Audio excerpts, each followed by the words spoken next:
Good morning, guys. Today is Friday. I'm going to start out by reading a few chapters out of Holes, and then I'm going to stop the video. So I'll have like a text video, and then I'll have some questions with point of view on a separate video.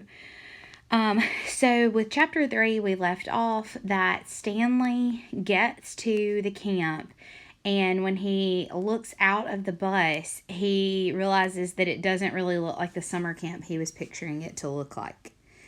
Chapter 4. Stanley felt somewhat dazed as the guard unlocked his handcuffs and led him off the bus. He had been on the bus for over 8 hours. "Be careful," the bus driver said as Stanley walked down the steps. Stanley wasn't sure if the bus driver meant for him to be careful going down the steps or if he was telling him to be careful at Camp Green Lake. "Thanks for the ride," he said. His mouth was dry and his throat hurt. He stepped onto the hard, dry dirt, and there was a band of sweat around his wrist where the handcuff had been. The land was barren and desolate. Okay, desolate means that there's nothing there, and that's what barren also means. Bare is the root word for barren. He could see a few rundown buildings and some tents. Farther away, there was a cabin beneath 2 tall trees. Those 2 trees were the only plant life he could see. There weren't even weeds. The guard led Stanley to a small building. A sign on the front said, "You are entering Camp Green Lake Juvenile Correctional Facility." Next to it was another sign which declared that it was a violation of the Texas Penal Code to bring guns, explosives, weapons, drugs, or alcohol onto the premises. As Stanley read the sign, he couldn't help but think, well, duh.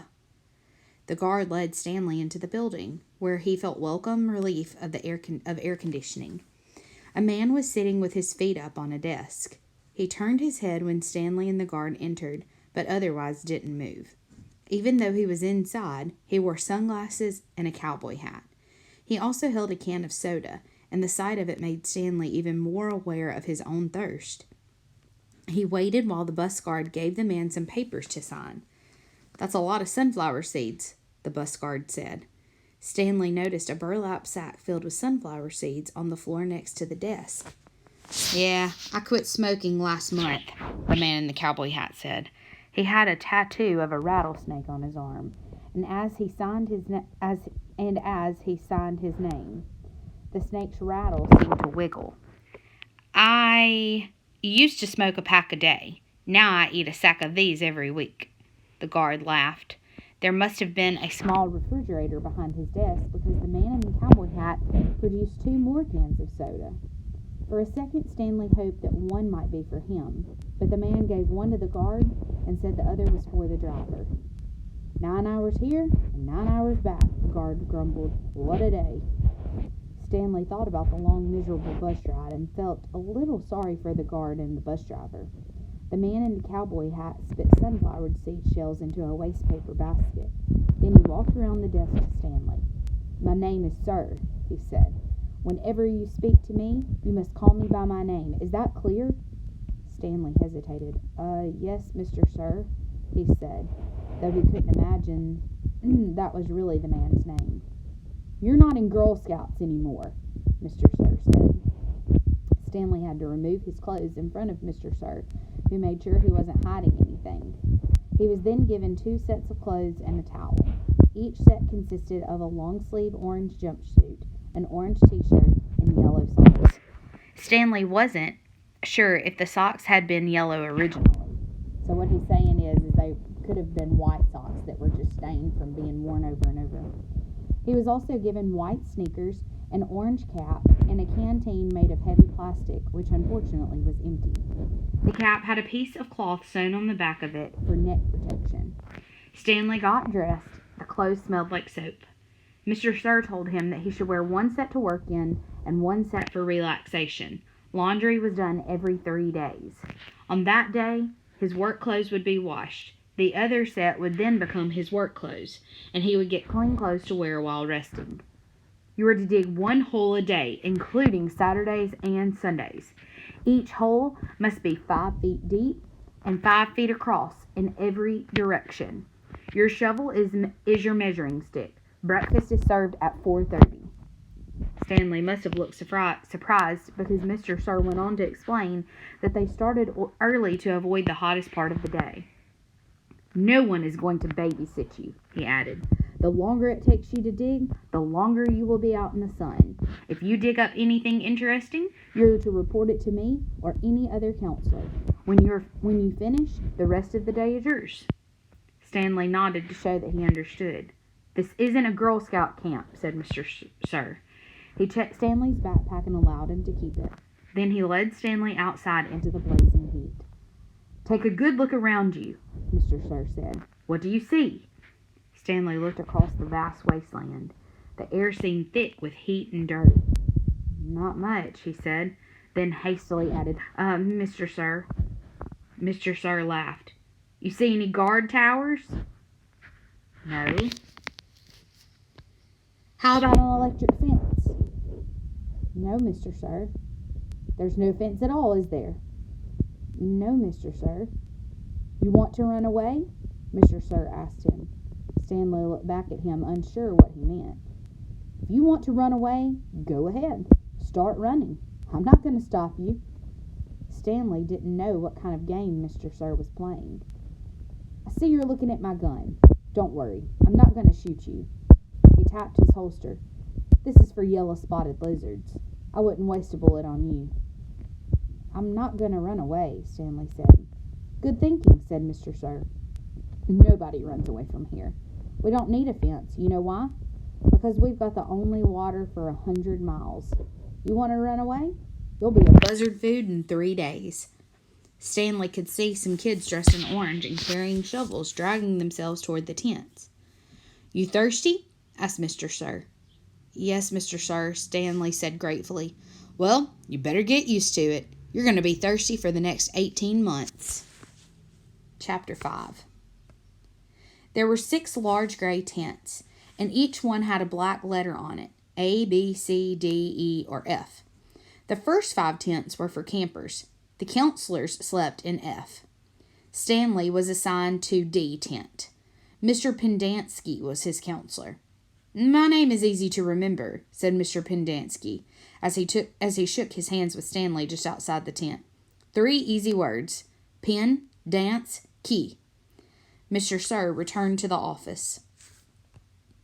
Mr. Pendanski was younger than Mr. Sir, and not nearly as scary looking. The top of his head was shaved so close it was almost bald, but his face was covered in thick, curly black beard, and his nose was badly sunburned. "Mr. Sir isn't really so bad," said Mr. Pendanski. "He's just been in a bad mood ever since he quit smoking. The person you've got to worry about is the warden. There's really only one rule at Camp Green Lake. Don't upset the warden." Stanley nodded as if he understood. "I want you to know, Stanley, that I respect you," Mr. Pendanski said. "I understand you've made some bad mistakes in your life. Otherwise, you wouldn't be here. But everyone makes mistakes. You may have done some bad things, but that doesn't mean you're a bad kid." Stanley nodded. It seemed pointless to try to tell his counselor that he was innocent. He figured that everyone probably said that. He didn't want Mr. Pendanski to think that he had a bad attitude. "I'm going to help you turn your life around," said his counselor. "But you're going to have to help too. Can I count on you to help?"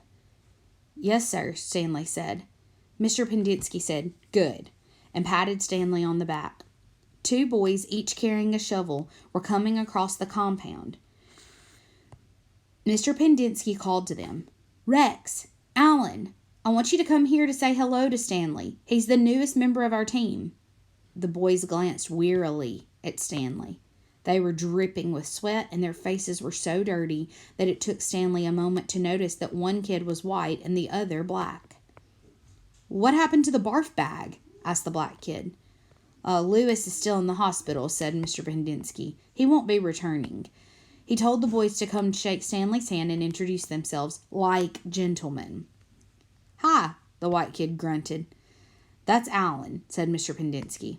"My name's not Alan," the boy said. "It's Squid, and that's X-Ray." "Hey," said X-Ray. He smiled and shook Stanley's hand.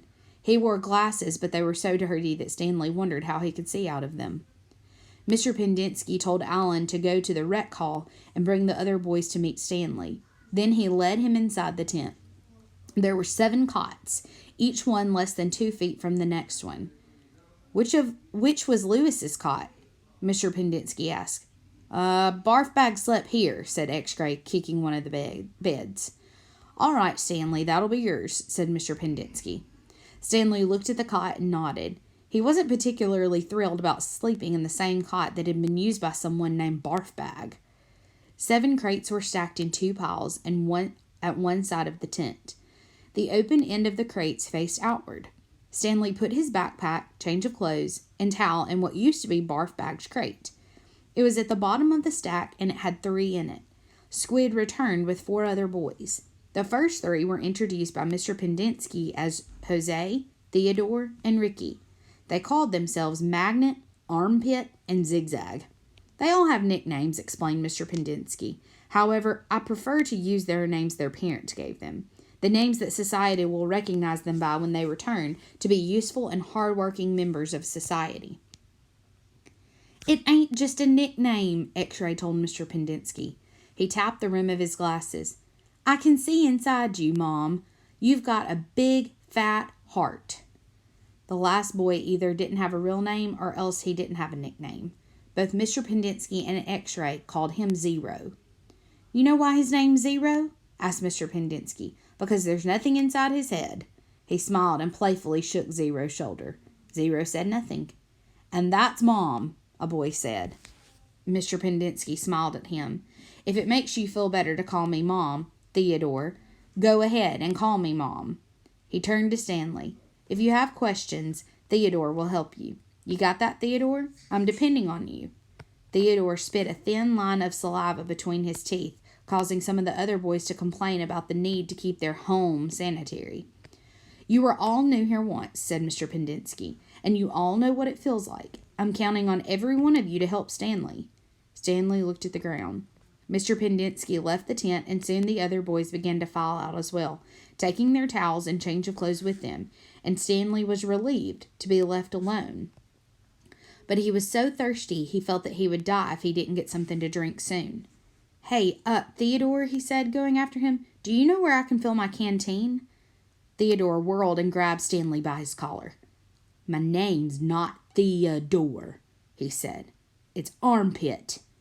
And he threw Stanley to the ground. Stanley stared up at him, terrified. There's a water spigot on the wall of the shower stall. Thanks, Armpit, said Stanley. As he watched the boy turn and walk away, he couldn't for the life of him figure out why anyone would want to be called Armpit. In a way, it made him feel a little better about having to sleep in a cot that had been used by somebody named Barfbag. Maybe it was a term of respect.